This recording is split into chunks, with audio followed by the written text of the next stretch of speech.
Hello students, welcome to our YouTube channel commerce with Kanaujia ma'am. तो students, आज की जो हमारी वीडियो है उसका टॉपिक है मैनर ऑफ इशूइंग इनवॉइस। यानी कि जो फर्स्ट ऑफ ऑल तो मैं बताऊंगी पार्ट नंबर 2 वीडियो है हमारे चैप्टर नंबर 14 की जीएसटी की, जिसका टॉपिक है मैनर ऑफ इशूइंग इनवॉइस, कि किस तरीके से किस मैनर को फॉलो करके हम इनवॉइस इशू करते हैं। इनवॉइस जो कि बिल होता है, ठीक है। तो चलिए student, without getting let let's start today's topic manner of issuing invoice. And जिसने भी मेरे चैनल को सब्सक्राइब नहीं किया है वो प्लीज़ मेरे चैनल को सब्सक्राइब कर दीजिए।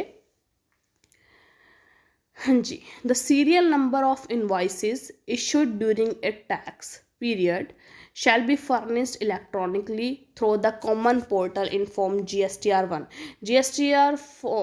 जो GSTR1 फॉर्म है जो कॉमन पोर्टल पे आता है, उसमें क्या होता है, the serial number of invoice issue, जो इनवॉइस इशू किए जाते हैं उनके जो सीरियल नंबर है वो डायरेक्टली क्या हो जाते हैं, फर्निश हो जाते हैं। अपने आप ही उनके जो सीरियल नंबर है वो उठा लिए जाते हैं कॉमन पोर्टल पे थ्रू इन फॉर्म GSTR1 के अंदर। Manner of issuing invoice can be divided into following 2 ways. देखो, इनवॉइस को इशू करने का जो मैनर है उसको 2 भागों में डिवाइड किया गया है। देखो, manner of issuing invoice in case of goods, supply of goods, in case of supply of services. यानी कि देखो, सप्लाई ऑफ गुड्स मीन्स मान लो मैं इलेक्ट्रॉनिक का सामान बेच रही हूँ, ठीक है। तो उस टाइम में मेरी जो गुड्स हैं वो सप्लाई होंगी जहाँ पर भी जानी है वो चीज़ें, वो तब कैसे उसका बिल काटा जाएगा, इश्यू होगा इनवॉइस। और in case of supply of services, मान लो मैं एक रेस्टोरेंट चला रही हूँ, तो रेस्टोरेंट डैट मीन्स मैं सर्विसेज दे रही हूँ आपको अपनी, ठीक है। मैं आपको कोई चीज़ नहीं दे रही, मैं आपको अपनी सर्विस दे रही हूँ, ठीक है। फूड प्रोवाइड कर रही हूँ, हॉस्पिटैलिटी दे रही हूँ अपनी, तो वो हो गया सर्विस। उसमें क्या होगा, मैं आपको किस तरीके से बिल प्रोवाइड करूँगी वो देखेंगे, ठीक है।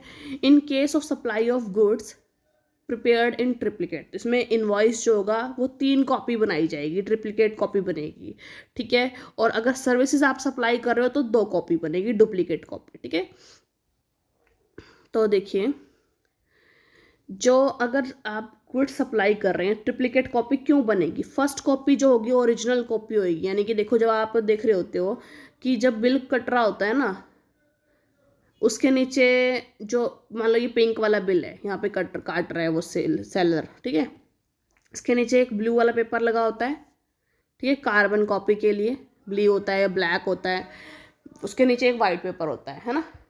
तो इसके जो जब अगर गुड्स की सप्लाई हो रही है ना, तो इसके नीचे जो पिंक वाला पार्ट है वो 1 होगा, उसके नीचे जो वाइट वाले पार्ट होंगे वो 2 होंगे। क्यों? क्योंकि ट्रिप्लिकेट कॉपी बन रही है। यानी कि पिंक के नीचे कार्बन कॉपी होगी, उसके नीचे वाइट पेपर, और वाइट पेपर के नीचे फिर दोबारा एक कार्बन कॉपी वाला जो पेपर होगा, कार्बन पेपर, और फिर उसके नीचे दोबारा वाइट पेपर होगा, ठीक है। क्यों? अब देखो, जो ये पिंक वाला है ओरिजिनल जो बन रहा है बिल, वो जाएगा किसके पास, रेसिपेंट के पास, ठीक है। यानी जो बायर है उसके पास जाएगा। Original copy marked as original for recipient, ठीक है। डुप्लीकेट कॉपी जाएगी ट्रांसपोर्टर के पास। यानी इसके नीचे जो वाइट वाला पार्ट और था वो जाएगा ट्रांसपोर्टर के पास, क्योंकि उसको ट्रांसपोर्ट करनी है आगे, ठीक है। जो गुड्स को ट्रांसपोर्ट करना है उसमें एड्रेस लिखा होता है, उसमें गुड्स की क्वांटिटी लिखी होती है, इतनी गुड्स इस बंदे को देनी है और इस एड्रेस पे देनी है। तो डुप्लीकेट कॉपी जाएगी ट्रांसपोर्ट के पास। और जो थर्ड वाला जो वाइट एक और बची थी वो जाएगी सप्लायर के पास, उसी नोट पैड में रह जाएगी कि भाई हमने ये बिल काटा था, ठीक है। तो ये हो गया in case of supply of goods. और अगर हम बात करते हैं सप्लाई ऑफ सर्विसेज में, डुप्लीकेट बनेगी। ओरिजिनल कॉपी जो होएगी, मान लो आप आ जाते हैं किसी होटल में या रेस्टोरेंट में, तो अपने को जो बिल मिलेगा पिंक वाला, जिस देखो वैसे पिंक इसलिए समझा रही हो कि पिंक से आपको लगता है कि ये ओरिजिनल बिल है, वैसे तो वाइट भी होता है बिल। तो पिंक वाला जो बिल, मैं कलर इसलिए बता रही हूँ ताकि आपको ये लगे ओरिजिनल बिल है, ठीक है। पिंक वाला जो बिल है वो हमें दे देते हैं, और उसके नीचे जो कार्बन कॉपी लगा के जो प्रिंट होता है, जो बिल जो मतलब डुप्लीकेट हो गई उसकी, वो सप्लायर के पास रह जाता है, यानी कि उन होटल वाले के नोट पैड के अंदर रह जाता है। ठीक है, ये समझ में आ गया। तो ये है मैनर ऑफ इशूइंग इनवॉइस।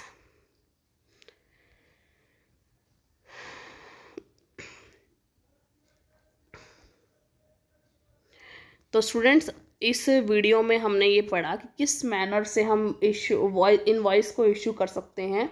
तो आपको समझ में आ गया होगा। अगर आपको वीडियो अच्छी लगी हो तो ज़्यादा से ज़्यादा मेरी वीडियो को लाइक कीजिए, शेयर कीजिए, कमेंट्स कीजिए, और ज़्यादा से ज़्यादा मेरे चैनल को सब्सक्राइब कीजिए। Commerce with Kanojia ma'am. Thank you students.